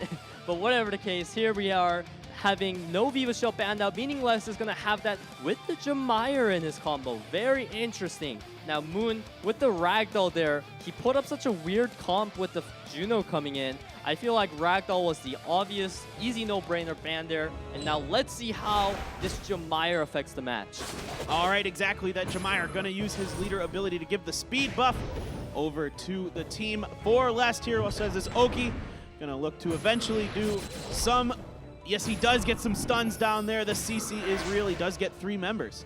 Okay, so he landed a really nice stun onto that Sierra there. However, she's going to proc out into dotting. So both players getting their own fair share of unluckiness right now. Okeanos has another skill 3 thanks to Jemire refreshing the cooltime of everyone. Now, what's something interesting to keep in mind here is that Lest, he has a lot of CC, which kind of gets countered out by Juno. However, because that Sierra was not banned out, as long as she keeps proccing like that and putting bombs on the side of Moon, things are looking really bad for Moon. Yeah, it is looking pretty desperate here so far. We're focusing this Josephine down, getting a nice little critical there from the Jemire. But she is looking to try to, she does not proc there, so a lot of damage coming through onto the Sierra here, trying to focus her down, as that seems to be the key unit here for Lest. Yeah, this Sierra's been proccing way too much throughout the whole match. She keeps proccing and getting those bombs laid out. In fact, she's gonna take out 2 units in one go from that. That's how much of a big snowball that one violent proc was. And now, at this point, I feel like this should be an easy win for Lest. All right, Lest does get the stun there onto the Ganymede, and it is Juno trying to do everything she can to keep this going as that Ganymede is getting very low. Will the Sierra go down? No, she does not. She just survives. Yeah, so something interesting to keep in mind would be if Sierra goes down, does Lest have enough damage to take out Juno? Now, logically speaking, Juno could be able to solo this, but I feel like Juno's heal is so insignificant that it's going to be really tough for Moon to try to pull off a 1v3 here. All right, we are getting desperately low on that Ganymede. Doing a few attacks here. Here comes the final blow. In fact, the Ganny goes down. Now can that Juno do what you said? Solo this in a 1v3, some decent damage and the stun coming through. Yeah, she just stunned twice in a row. And the most ideal Juno for a 1v3 scenario would be a Juno on Despair Revenge. And that's exactly what he has. And Juno, she is popping off. All right, we're gonna need some procs here for Lest. Otherwise, Moon might just 1v3 this. The stuns are coming through. So much damage here done by this Juno. The Despair RNG is real. She's procced that like 4 times in a row now. And ladies and gentlemen, we have the rarest thing possible. We actually got to see a Juno 1v3. Incredible stuff there. I mean, those stun procs. I think there was like 4 in a row in there, if I'm not mistaken. That was crazy. Yeah, it kept revenging. Kept healing thanks to Hathor putting debuffs on it. That was just so good. The ideal RNG happened for him, which resulted in the Juno soloing. So I bet you Lest is a bit tilted right now. Lest has got to be tilted. Moon goes up 2-0 on top of that, making this match point here possibly for Moon. Let's find out if he can do it. This is game number 3. That was fun. That was good. I liked that. Seeing a character 1v3 like that, super exciting. Yeah, I hope he doesn't pick it again though, just off of the hype of last game, how she performed so well. Because Juno is usually a unit that does not perform that well. I do think she might be needing another buff. Whatever the case, here we are, and he took my advice. Moon does not pick up the Juno. Thank you very much. Lest opting for the extra damage through Perna there. However, it's immediately going to get banned out because Moon doesn't want that damage in there. Yeah, of course. We're going to be taking Vanessa here for Lest to give himself the beginning advantage, get his attack bars up and going quicker, and trying to already focus down that Antares. Yeah, so right now, this Diana is looking pretty damn free. If this Diana keeps getting to move however she wants, things are going to get real bad for Lest real fast. So what he needs to do is somehow take something out with the Vanessa armor break and also keep things locked down with the Josephine. However, the Triana pick is just going to counter that exact purpose. Right, exactly. So what will be the focus here? And oh boy, is here the pew pew. The pew pew is real. Here it comes. Fran is down. Of course, she will be revived, but she is very weak coming back. Yeah, I mean, this Diana, she's getting the procs, and the Antares too gets the proc. Oh, but Fran survives. Oh no, just enough. So wow, another proc into a healing too. Oh my god. Now, something to keep in mind though is that Ganny did ventilate the Vanessa, so even if Fran went down, she would have came back. But whatever the case, absolutely tilting whenever Fran procs, and you know she does that, right? Third skill into second. Oh, it's just the most tilting thing to just think you've got that Fran dead. But what's like you said with that ventilate from the Ganny, she's back once again because the passive another is back, proc. and oh my gosh, and down goes Antares here. But Fran will maybe go down. No, she's so close. Oh boy, that was so gross. So what happened there was Fran was able to proc, and basically she has a multi-hit. It allowed her to finish off the Antares through the Triana passive, and now Lest is actually looking to be in a pretty decent spot here. Yeah, it looks like he might have a chance. Now, Diana is still up and running here. She's getting provoked and stunned down. She goes down from the Josephine. This is looking desperate for Moon. Yeah, I mean, Moon right now, basically what he needs to accomplish here is he needs Lest to stop proccing so that his Gianna can start to lay out some bombs, the Triana can lay out some healing, but oh man, that's going to be too much. No, this is looking to be about it for Moon here. He does, in fact, tap out. So Lest able to avoid the clean sweep here. He does take game number 3. Once again, this is a best of 5. So the first to win 3 games will be the one that moves on to the finals. And Lest able to turn it around there in game number 3, Peter. Yeah, I mean, I'm glad that I didn't see a 3-0 stomp. It's really nice to see him make a comeback there and show him, hey man, I can counter you too. So now I'm very excited to see if this game 4 will lead us into a game 5, or will Moon show us something crazy that completely shuts out Lest. Yeah, I'm really excited to see it. Of course, we want a game number 5, but first we have to play game number 4, Moon versus Lest.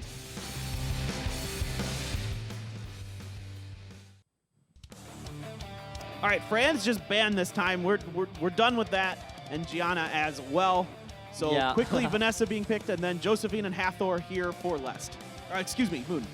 Yes, and now Lest, he's going to go ahead and pick up the Viva Shell. He does not have to deal with the Gianna this game because he pre-banned it. However, the Ragdoll is there, so I believe Lest is most likely going to ban the Ragdoll. That is a go-to ban for most people. However, he just bans the Triana, meaning that he's confident enough in his Viva Shell to one-shot the Ragdoll with the combo. Okay, let's see if he can pull that combo off. We're getting the... Oh, wow, that is a very weak Josephine there.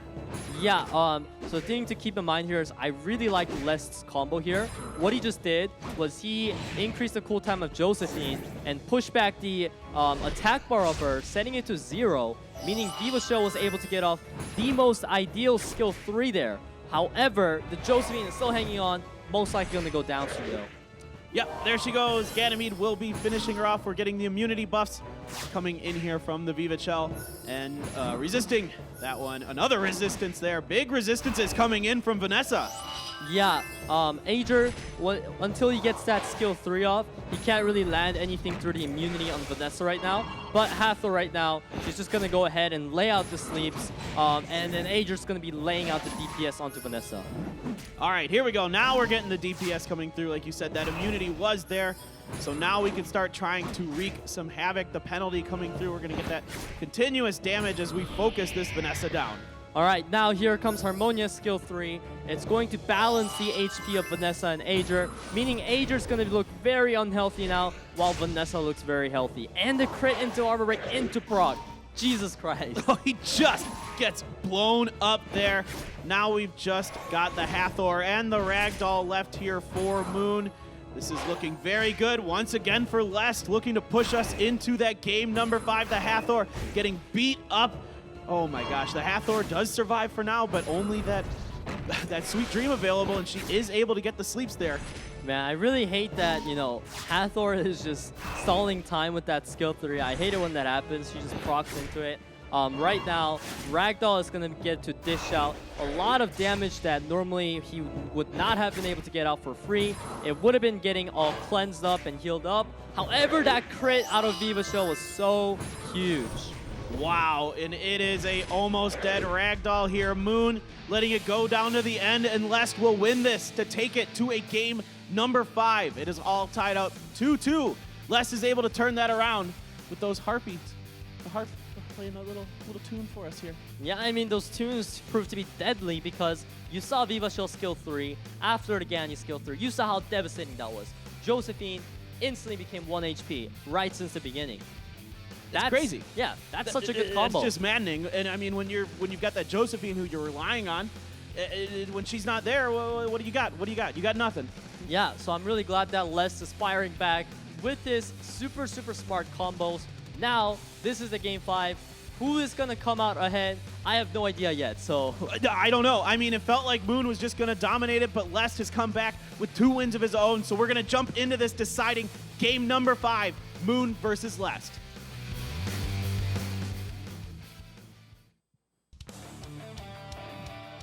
All right, so this time the Viva Shell does get banned as well as the Ragdoll. So we were sick of the Viva Shell shenanigans. We're going to see something a little different this time. Yeah, so Lest right now, he picks up his Ganny combo again here. Let's see what he decides to pair with the Ganny. So far, he has 3 support-ish type of units with it, while Moon has a very threat-heavy lineup Les definitely needed a threat for the last pick. He puts in the Huntress, which does not get banned, meaning this Diana is going to be kind of useless. All right. He didn't want to see the Ganny there. He didn't want to see that Ventilate combo coming through here. We're going to Purify and Cleanse right off the Verd. The Provoke does come through, though. Yeah, so right now, things are really looking bad for Moon in the sense that he doesn't have too much damage on his side unless Vanessa can land the armor break, and he would need to gamble with the Diana transforming. But it doesn't really seem like he's getting that opportunity right now. So far, it hasn't come through for him. We're going to try to focus down this Diana to never give her the opportunity to do this. But there is that armor break, and the bombs are coming through onto the Fran. Yeah, so the Fran procced out of her own immunity, which is very good for Moon because now she is exposed. However, Fran being the unit she is, she's just going to cleanse everything and put up that skill 3 again.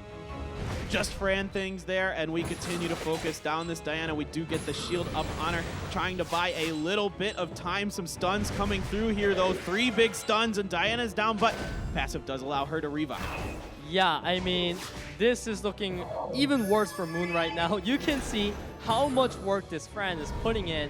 She is literally keeping everything alive and intact. Huntress gonna proc and just shut out the Diana. Man. And this is even without Ganny, the and she procs Ventilator. again. Oh my god. Who needs Ventilate? But she just proc all day. The Verde is getting low here. But Triana, man, just gonna heal it up. Fran again to full HP. I'm done. I bet Moon is done with this right now, too. Moon has just got to be shaking his head right now, like, what can I do? It is looking dire here. Down goes Gianna. Oh, another proc from Fran. He's tilted for sure. Yeah, and you can see he just taps out. The tilting does it. It is 3 in a row here for Les. The reverse sweep to take game number 5 and the match. Guys, that was an incredible set there, but we need to take a break. We will be back with our finals. It will be Jack versus Les here at the Summoners War World Arena Championship 2019 China Regional. Stick with us.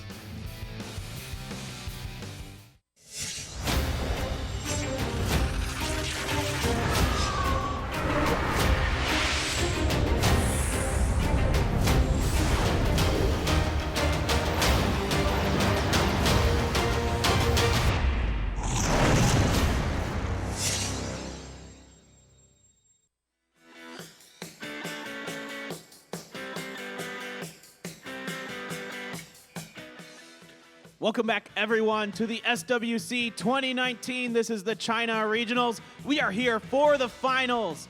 It will be Jack versus Les, both of them playing very strong here to make it to the finals. I'm really excited for this. I'm Paper Thin. This is Peter. Peter, Les just reverse sweeped. He's got to be feeling good. Yeah, I mean, Les, he's got that adrenaline running in him from just being one match away from basically losing it all and all of a sudden turning it into his favor. And now he might even get the first place cash prize. Yeah, absolutely. Let's take a look at the bracket and see how today has shaped up. So you can see here, we were just talking about, we just had the semifinals where Les reverse sweep Moon for that 3-2. And then Tomato gets upset in a big 3-1 here by Jack to push us into our finals. And guys, keep in mind, the winner of this is the only one who will move on to the Worlds. So this is a very important match for these two players, not just because of the money, Peter, but because you get a chance to go to that World Final. Yeah, right now they both must be feeling the pressure. I hope that Jack, because he had an easier match, 3-1 rather than 3-2, that he must be mentally more stable. His, brain is more calm. Les right now, his brain is jumping up and down. So I hope he can get that together and make sure that, he does the pick and ban and everything properly. Yeah, right. He's got to be fired up. But let's take a look at how they match up against each other with their preferred picks and bans here. Lest we just saw him, like in that Monkey King, like in the Shiho, liking the Hathor, the Fran, the Ganny, and now the Vivachel might get banned out here. Yeah, I mean, for sure, I feel like they're going to be banning out each other's Vivachel and Artemiel. Now, something that we've been seeing constantly throughout these tourneys is that whatever these players put on their most picked, they usually don't stick to that. They always are doing something else. I feel like the only consistent units we're going to be seeing here are going to be the Vivachel, Ganny Hathor, Franz, Jack, I feel like he's just gonna pretty much pick the same units with Artemil. Yeah, absolutely. We could see that. And it's pretty funny. You're exactly right. I was thinking when Jack was playing Tomato that at one point I looked at Tomato's roster and I'm like, this is almost exactly what Jack's most picked is. It was very, very similar. I mean, he had the Bulwark, he had the Amelia, he had the water monkey, or the water panda, excuse me. And I was like, huh, this looks familiar. Yeah, I mean, these charts, so to say, they're definitely not just showing everything these players got. These players have so much more claws under their skin that they're just hiding from us, you know? Yeah, absolutely. We're going to see if they can get those claws unretracted and try to do some damage to each other. It's going to be an exciting finals here. Once again, it will be a best of 5. So first to 3 wins takes it all. They get the spot in the World Finals. They get that $5,000 prize pool. Let's jump right into it. This will be game 1 of our finals.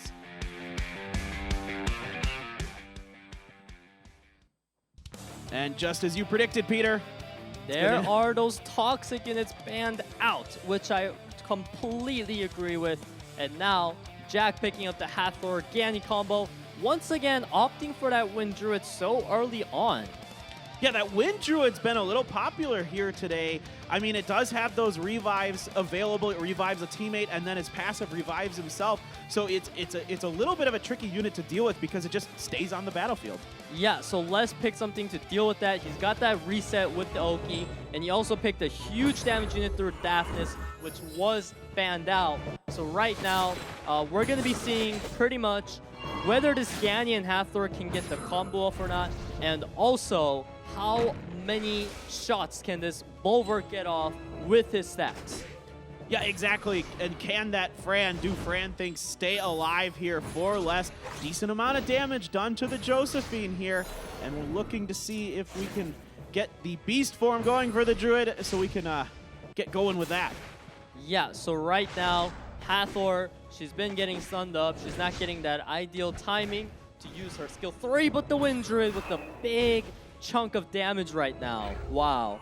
Huge damage coming through. The Josephine getting very, very low. The glancing blow proc does come onto her, but here's that big fairy blessing that we always talk about with Fran. That is unfortunate because Hathor was literally about to just move using that skill 3, but today we have been seeing so many clutch Fran procs that it's almost disgusting at this point. Yeah, she's just procking all over the place today, and there's that Purify, giving that Josephine some more health. Getting those strikes down, but nothing procking there for the Josephine, so the attack debuff does come through here onto her now, and the focus continues to be on her for Jack.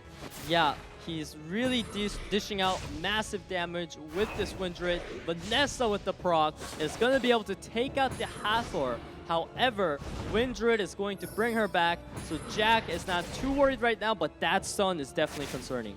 Yeah, absolutely, and you also potentially got the ability for the Lightning Emperor to revive here for Jack as well. So this is a really team that is relying on staying alive with those revives, plus you've got the Ventilate from Ganny.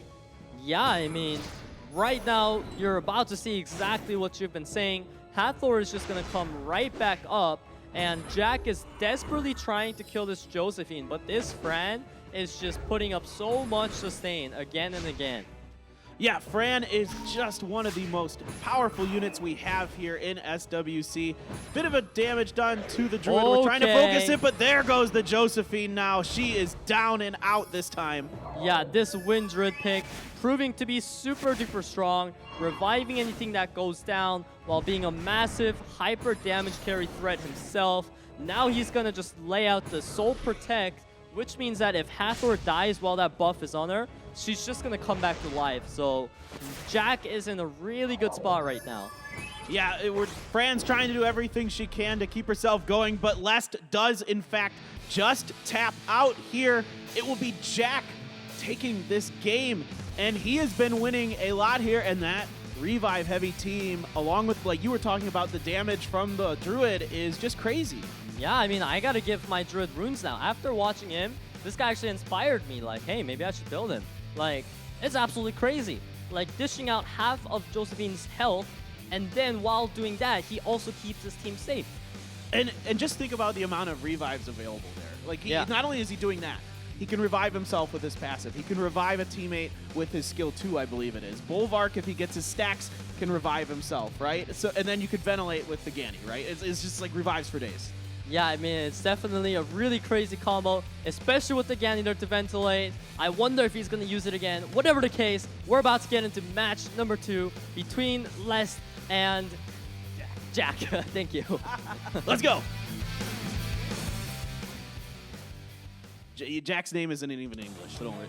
Yeah, I mean, it's a really easy name to remember, but just when you're casting up here, just firing away, sometimes your brain just doesn't give you that word you want. No, it just melts sometimes. It happens to the best of us. All right, Jack is going to be taking that. Okay, this time he's got the Artemil and the Triana going for him, but Vivachel is over on Lest's side.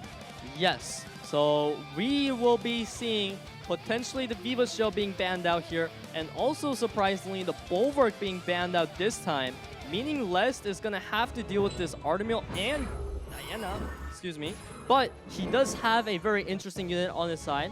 He's got the Light Vampire instead of the Fire Vampire, and what's interesting about this Light Vampire is he cannot die unless his teammates die first or he gets dotted up. Okay, we'll see if they can get those dots going to take down this Vampire here. That Diana already getting focused down, but of course Triana's got that heal and the immunity coming through, keeping everything going here. We're going to attempt to go into the human form and get a little bit of deep damage done, and quite a bit done to the Fran there, about half health. Yeah, so this Diana needs to go rampant right now because that is Jack's super hyper carry. Now this Vampire, he is no joke when it comes to damage. You just saw from the Artemil Revenge how squishy he is, and that is because Vampires are usually ruined for full damage.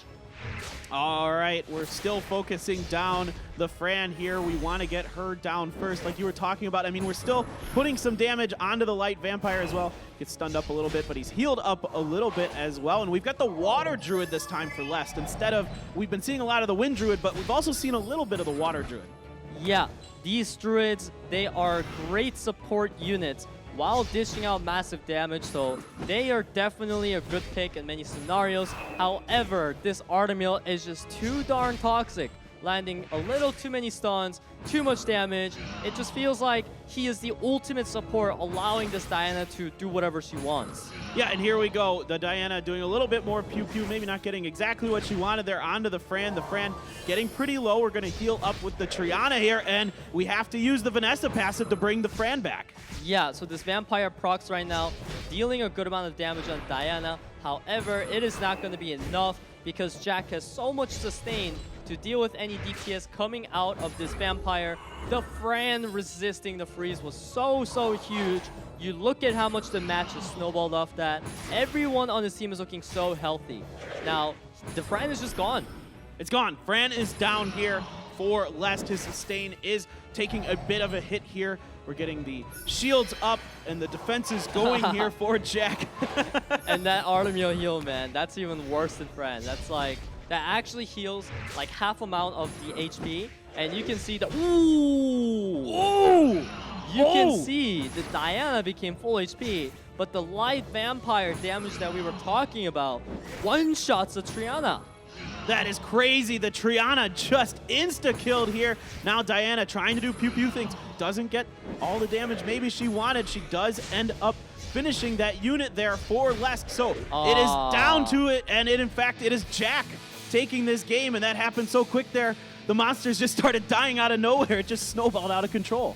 Yeah, I mean, both teams had a lot of damage, but as I said, the Artemil was too much with the Despair Stuns onto that Light Vampire. It really prevented him from getting a lot of the DPS that he normally would have gotten off, and poor Light Vampire did not get to show us a clutch comeback. Yeah, that time we're not going to see a clutch 1v3 or 1v4 in that situation. So we are moving on to our next game here, Jack versus Lest. This could be the deciding game. Let's get into it.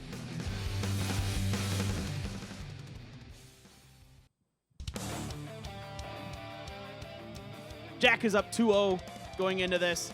Lest is on the ropes here. What can he do, Peter? Well, he just does what Lest does last time. He was in this exact spot not too long ago, and then he was able to pull off a 3-2 comeback upset. He needs to get his A game on right now, and he decides surprisingly that on the match that matters the most to him, that Fire Monkey is the way to come back. So we'll see if this actually works for him or not. Yeah, it looks like once again he's trying to go against that 3-wind, combo that is being set up by Jack and hoping he can get some kind of massive damage out of that monkey to take advantage of, that situation. Yeah, but right now, Jack is simply going to strip away all that immunity on the Fran and deal some good damage on it, which is going to get healed up by the Harps, and the monkey procs into dishing really good damage on the Ganymede. All right, we do get the armor break on the Ganymede as well, trying to see if he can get a little extra damage out of it here. No sleeps coming through for the Hathor there. And now we've got the Panda coming through, but not much doing there. Yeah, I mean, right now, both sides are just trying to lay out as much damage as possible, but both sides are also safe for the moment being. Even when this Ganny goes down, he's just gonna go right ahead and come back up. However, okay, so he's trying to do some multitasking right now, not even opting to kill the Ganny. Maybe he would rather wait until that Soul Protect buff runs out. All right, we'll see if that's exactly what he wants to do. Of course, that Ganny can be revived by Tyrannus's abilities, so he's just kind of buying some time, maybe going to weaken down some other units. He's quite healthy himself, is less, so he has a lot of opportunity to kind of whittle down the other units here. Yeah, I mean, Les is playing really smart right now. He is just tagging a bunch of units at the same time, because the thing is, this Druid is so good for reviving one unit constantly. However, when there are two units that are taking so much damage, that's when the Druid starts showing some weakness.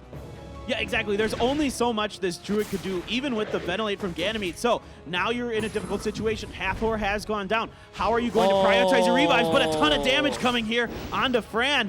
She does not go down, though, but now she... Wow. Oh, no, she doesn't. That is really unfortunate, but the Molong was able to get the move on there, finish off the Fran. Really, really huge for Jack because he has the revive advantage. Les cannot revive the Fran, so Molong's gonna come back. Now the Druid procs. Oh, if that crit, man. Huge damage there from the Druid. The Ganymede is very, very weak himself, but the Druid was ventilated there, so maybe we can get something going here. He goes down. Oh, the proc into a crit. This Druid is actually trying to solo carry this. He is doing everything he can. The Molong is going to go down here, so now it's the Druid versus the Fire Monkey and the Triana. Can he do it? The armor break comes through. He does have the revive available, though. No, there's too much damage on Lest's side, so he's going to be able to pull off the Lest and get an upset victory over the 2-0 guy. Now, can he win this 2-3 again? Maybe. I mean, what a great performance here by Lest. Really well picked there, even with that seemingly untouchable comp that Jack had put together. He did a good job doing exactly what you said, focusing two of them down so that you can't just instantly revive one character over and over again. Well, that's why maybe you should consider Eladriel, because he can revive both at the same time. Maybe you should take my advice on that. All right, let's see if he does do that. We're going to go into game number 4 here between Jack and Lest.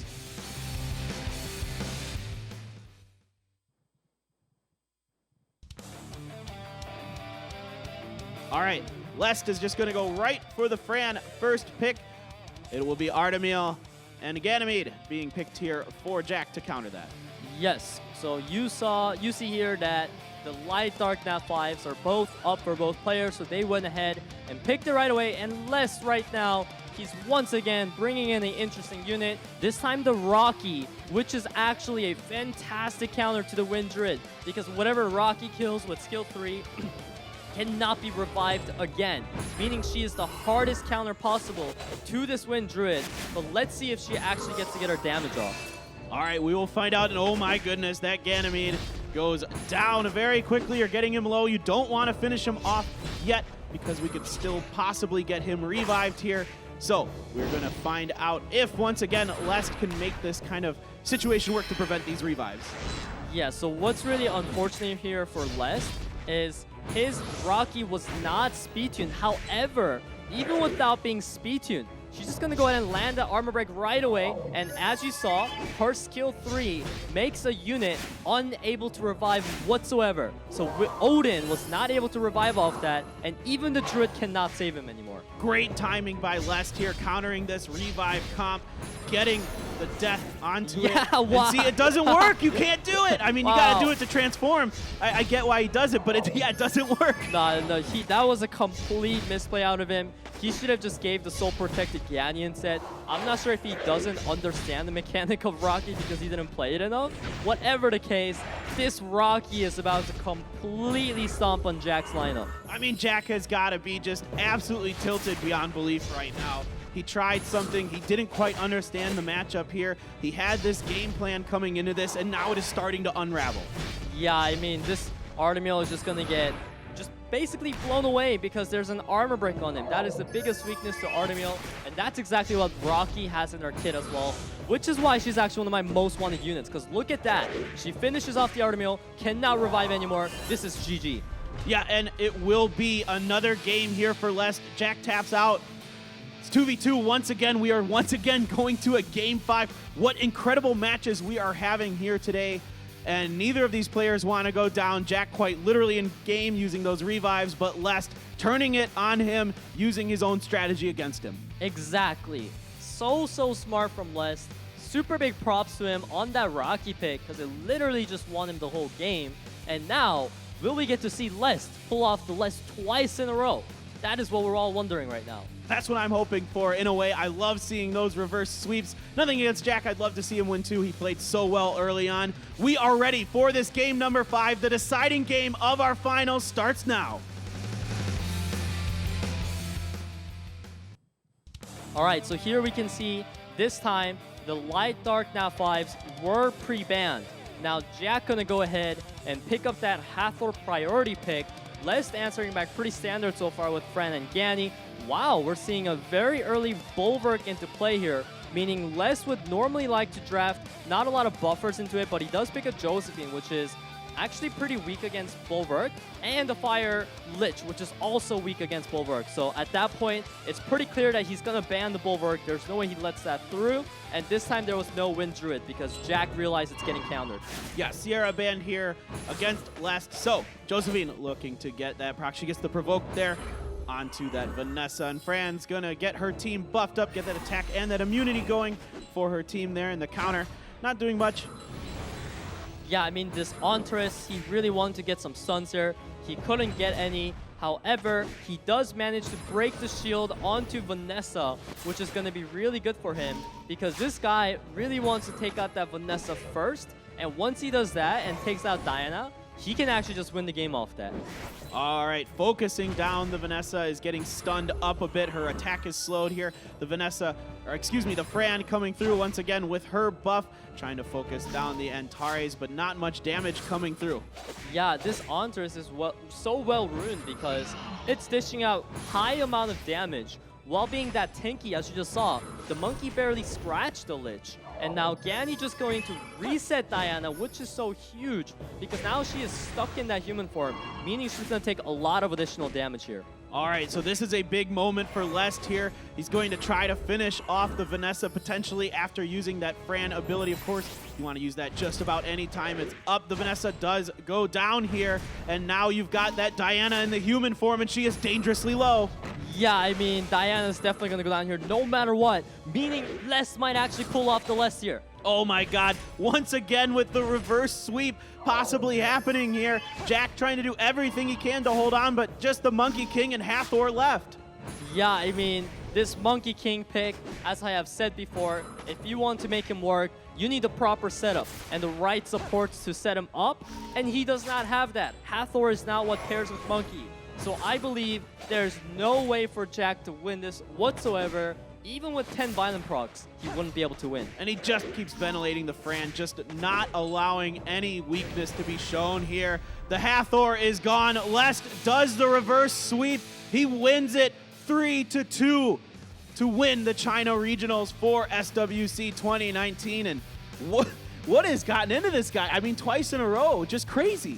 Yeah, I mean, like this guy, I give so much props to him right now because I don't think he got the reverse sweeps off through luck. First of all, how can you win 3 matches with pure luck, right? That doesn't happen. And we didn't even see a lot of crazy lucky things from him. He won by just keeping his head in the game, not tilting after the 2 losses, and then coming up with these crazy drafts like the Rocky that we've seen, just making it work. That's exactly what I was thinking. That Rocky pick was so clutch by him. Let's take a look at the bracket, guys. Look how everything worked out today, because this was a good one. All right, and I'll just run this down for you guys real quick. Jack tried his best. He beat Tomato, the favorite, in the semifinals to get to the finals. Tomato ends up going down to him. Les, though, pulling it to the deciding match in every game he played today. He beat Lin 2-1. He beat Moon 3-2, and then he beats Jack 3-2. And oh, by the way, those last 2 best of 5s were reverse sweeps from him. Yeah, I mean, absolutely crazy player, this guy. And he ends up taking the first place prize as well as a chance to participate in the SWC World Finals. What a great moment for him. $5,000 USD for him. Jack in second place gets $2,500, and Tomato and Moon will walk away with, I think it was $1,000 or $1,500. I can't remember exactly now, but they both get some prize money as well. But Lest is your big winner here today. Congratulations to him. Yeah, I mean, whatever the case, like, I feel like all of these players already have so much money probably that those 1,000 is not going to matter too much. What really does matter is Lest is the only one that actually gets to participate in the World Finals. Everyone else is just staying home, and now they got to watch Lest play up on the stage, you know? Peter, you broke me. Yeah.